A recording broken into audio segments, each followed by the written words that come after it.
do, and welcome to the Flix Forum podcast, where each episode we go back and we look at a Netflix original film in the order of release. This is Netflix's 242nd film from 2020. It's the action thriller The Last Days of American Crime. It's directed by, I think it's Oliver Megaton, or Oliver Megaton. It stars Edgar Ramirez, Anna Brewster, Michael Pitt, Patrick Bergin, and Sharlto Copley. I'm Jesse. I'm writing here solo for this film. As always, if you're keen on checking this film out or you haven't seen The Last Days of American Crime, give us a pause, come back later because I'm going to jump into this film, talk about it a little bit, and we start with the Fast Flicks where we do a quick little summary of what the film is all about. So this one, it's a criminal who teams up with other cons to conduct a heist, while in the background the American government sets up this crime-blocking technology to prevent humans from committing any further crimes. Interesting concept. I like the concept. I like the idea of this one. I guess the question is, does this film pay off and deliver on this idea? And we'll get to that soon, but before we do, how did this one sort of arrive on Netflix? It's based on a graphic novel of the same name by Rick Remender and Greg Tocchini from 2009. So based on prior property, so might have a little bit of a fan base there as well. Sam Worthington was originally attached to star in this film, as well as F. Gary Gray and Anthony Mandler were set to direct, but they had a falling out, and then we ended up with the cast that we've got, and Netflix put this one together. The tagline for this one is, "We all want all the right to choose wrong." Don't really like that tagline, to be honest. I mean, I get where they're going with it and I get what they're trying to say. It's a little bit wordy and not a clever play on words, so not a big fan of that. This was released on the 5th of June 2020, Netflix worldwide. This was actually filmed in and around Cape Town and Johannesburg in South Africa. So a film that's meant to be an American city. They did a good job, I guess, of using another country to put this idea together.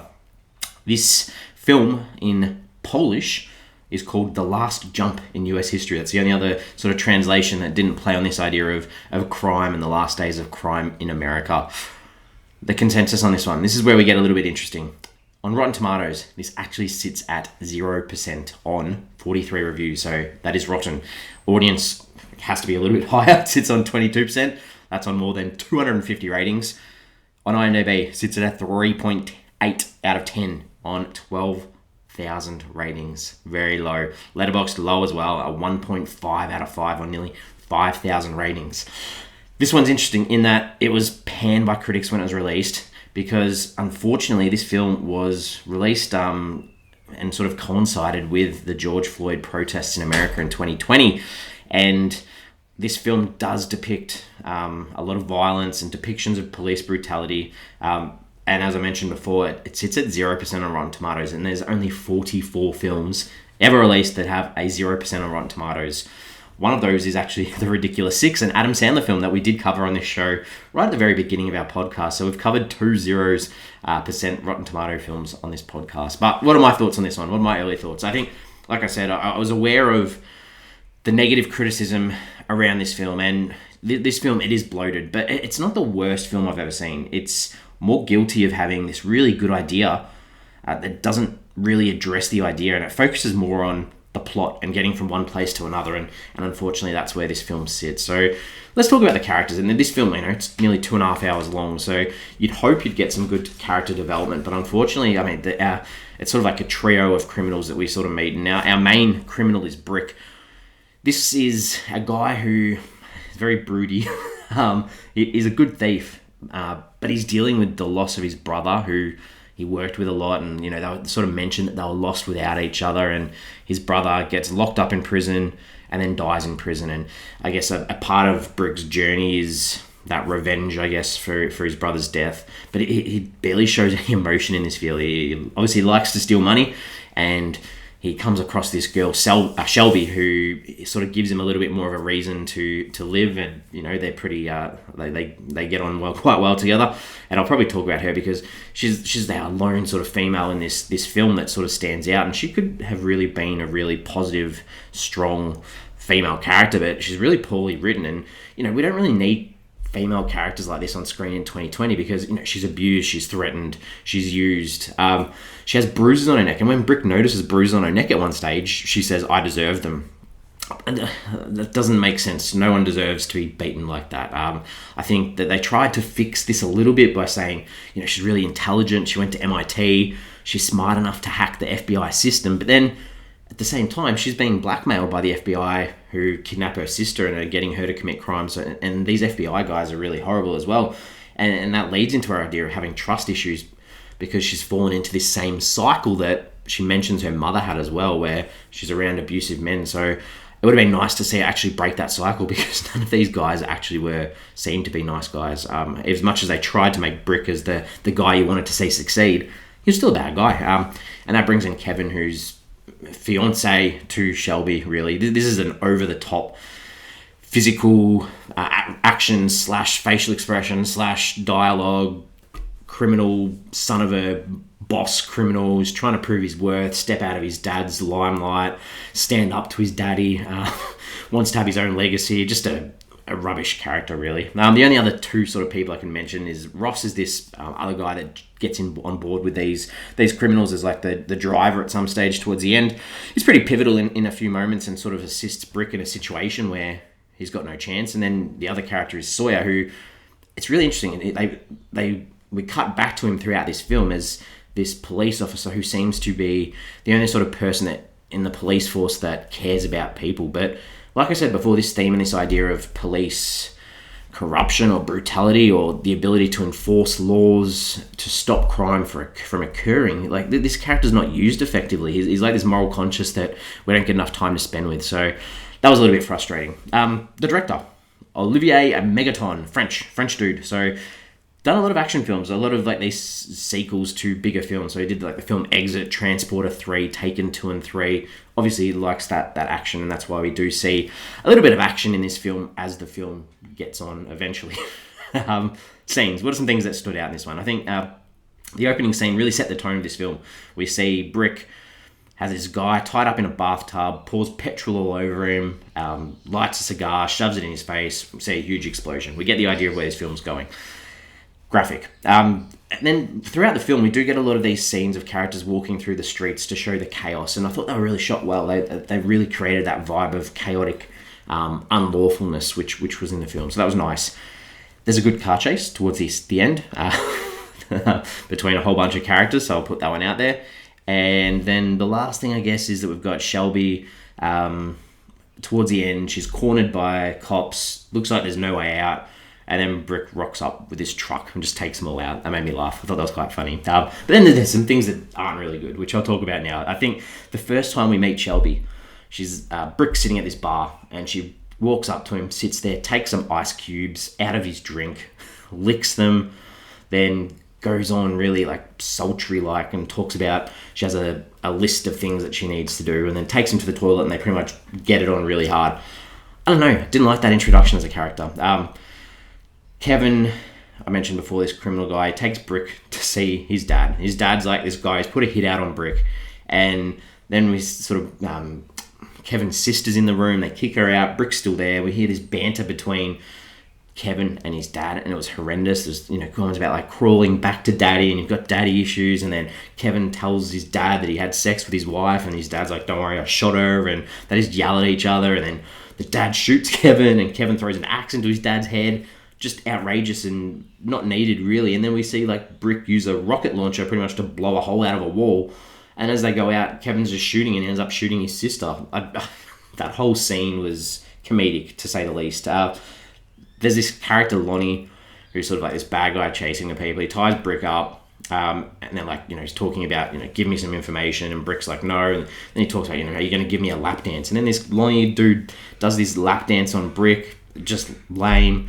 Then this cigar guy from the start, he's still alive apparently, even though the whole apartment block blew up. He comes back and he's got like some of the worst prosthetic makeup and overacting through these hunches and wobbles. Really, really bad. The last couple of things. Shelby, towards the end, she's sort of hacking into the system so that they get a bit of extra time to steal some money, and she leaves these bombs to sort of explode as she leaves this hacking room, and she sort of opens an elevator door and then gets in the elevator door, and then the bombs go off. Dramatic exit, but not the smartest thing. If you're blowing up a whole corridor, I'm pretty sure that lift's not going to be a safe way to escape. That really frustrated me. And then finally, like at the end, like Brick and Shelby, they're escaping on this truck, going across this bridge from America to get to Canada, and there's police shooting at them. There's a helicopter above saying surrender, blah blah blah. As soon as they get to Canada, the helicopter just disappears. It doesn't follow them. They just get to drive into the night to safety. I thought that was really, really weird. What are some themes, some ideas? I mean, they're not done really well, but the idea of revenge. You've got the idea of you've got a death in your family. Who do you avenge for that death? Or on the other hand, too, getting back at family based on morals and what's right and what's wrong. And in crime, there's often not a right side to any story. We've got the idea like in the background, and I really wished it was done better, but the unrest through tyrannical governments and the controlling through this so-called protection of these devices to prevent crimes from happening, and that leads into the idea too of police being defunded, and why do the police need this chip to stop them from committing crimes? If they're like every other human being, they should, if they're going to commit a crime, they should have the same impact on them as general humans do, I guess. I guess the other thing too, you've got corrupt FBI agents that lead into that idea of not being able to trust law enforcement. And this is all through this technological advancement of putting like a chip in your neck to prevent you from having this signal put into your brain, which is meant to stop crime in its tracks. But there's problems with this. What sort of damage could this actually do to your brain? And finally, I guess the idea that Canada's safer than America. Everyone wants to go to Canada. I don't know. There was a lot in this film that wasn't really done in a really effective way, unfortunately. What did I take away from this film? I think, the whole idea of a blocker to stop people from committing crimes, it's so interesting. Like, I'm so intrigued in that idea. And, it's a great backbone for a film. It's just that this film used it as like a background noise through news coverage and broadcast and radio communication and conversations. And that really frustrated me because that could have been a really good film that gave you a really good message and understanding, but they just didn't play with the idea at all, so that was a bit sad. Some questions, some pondering, some thoughts, some ideas. Brick, at the start, we see him buy these pills from like a Russian criminal, and the criminal's like, make sure these aren't for you, these are going to cause damage to whoever takes them. So towards the end of the film, Brick's been shot apart, really. Don't know how he's still surviving, but he takes these pills out and takes them himself. But they sort of give him like energy to get up and go and attack these FBI agents, get into the truck, drive it. I don't know. Didn't make sense because we know that these pills are going to kill him because they do kill him. So I don't know if it gives you a little boost of energy before you die. Is that what it's supposed to do? But this guy had himself absolutely blown apart. So it didn't make any sense that he could get up and drive a truck into Canada anyway. So that frustrated me. The final shot. Shelby's with her sister in Canada. They're safe. They're happy. They've obviously got money. And they've got this tube of Rory, who's Brick's brother's ashes, that they're putting into a lake. When did she get these ashes? How did she get these ashes? Did Brick ask her to do that? I don't know. I just thought that was a really bad ending to the film. Alright, let's wrap this up. Let's give the film a rating out of 5. What really frustrated me, as I said before, is that I really love the idea of this blocker to stop crime being committed. And maybe I just need to read the graphic novel. Maybe that the graphic novel does this in a better way, because if this film actually addressed that idea or looked at it rather than having it in the background, it could have been so much better. Instead, we got a bunch of poor dialogue, some poor scenes, an over-bloated runtime. Unfortunately, I'm giving this a 1.5 out of 5. 1.5 out of 5. Can't really recommend it because it is not worth it. You're not going to get enough out of it. We've got socials. We've got Twitter, Facebook, and Instagram. Give us a follow. Give us a like if you can. I just wanted to ask, do you have a bucket list? Because this sort of film deals with the idea of two of our characters, Shelby and Brick, talking about this list of things they want to cross off in their life. And we finished with the film where Brick, I think his mission on his list was to be told that he's been loved. And I think that's pretty sad if that's on your bucket list, that you need to be loved. But have you got anything that you want to do in your life, or do you have a list of things that you want to achieve or do? I don't know. I've done a lot of things already in my life, but I guess there's probably some things I could think of, but I can't at the moment. So I'm going to leave that one with you guys to answer.